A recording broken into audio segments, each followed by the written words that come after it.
Saudi আরব সফররত বরগুনার পাথরঘাটা উপজেলা বিএনপির সদস্য সচিব এবং স্থানীয় ইউপির একাধিকবার নির্বাচিত চেয়ারম্যান কামরুল ইসলামের সাথে মতবিনিময় করেছেন রিয়াদ প্রবাসী বিএনপির নেতাকর্মীরা। বিস্তারিত দেখুন এম মেহেদুল খানের প্রতিবেদনে।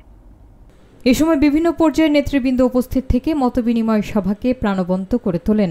জানা যায়, সৌদি আরবের রিয়াদে আয়োজিত এই মতবিনিময় সভায় অংশ নেন পূর্বাঞ্চল বিএনপির প্রতিষ্ঠাতা সাধারণ সম্পাদক ফারুক আহমেদ চান, রিয়াদ মহানগর বিএনপির প্রথম সহসভাপতি রেজল করিম মিরাজ, যুবদল নেতা আব্বাস উদ্দিন এবং বিএনপি নেতা মাসুম হাওলাদার। আলোচনায় বক্তারা বর্তমান রাজনৈতিক পরিস্থিতি এবং দলীয় কর্মকাণ্ডের বিভিন্ন দিক তুলে ধরেন। সভায় প্রধান অতিথি হিসেবে বক্তব্য দেন সফররত বিএনপি নেতা কামরুল ইসলাম। তিনি বলেন, গত 16 বছরে দেশে মানবাধিকার লঙ্ঘন এবং মৌলিক অধিকার খর্ব হওয়ার নানা ঘটনা ঘটেছে।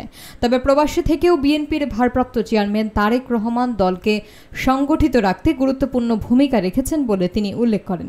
তিনি আরও বলেন, ছাত্র সমাজ এবং জনতাকে আন্দোলনে উদ্বুদ্ধ করার ক্ষেত্রে তারেক রহমানের অবদান বিএনপিকে নতুন করে উজ্জীবিত করছে। মতবিনিময় শেষে প্রবাসী নেতাকর্মীরা দেশ ও দলের কল্যাণে ঐক্যবদ্ধভাবে কাজ করার প্রত্যয় ব্যক্ত করেন। নির্বাচন দেবে এবং আমাদের দলের যারা আছেন এবং একটি চেয়ারম্যানের তার নেতৃত্বে ইনশাআল্লাহ তার সুষ্ঠু একটি বিচার হবে এবং পরিবেশ।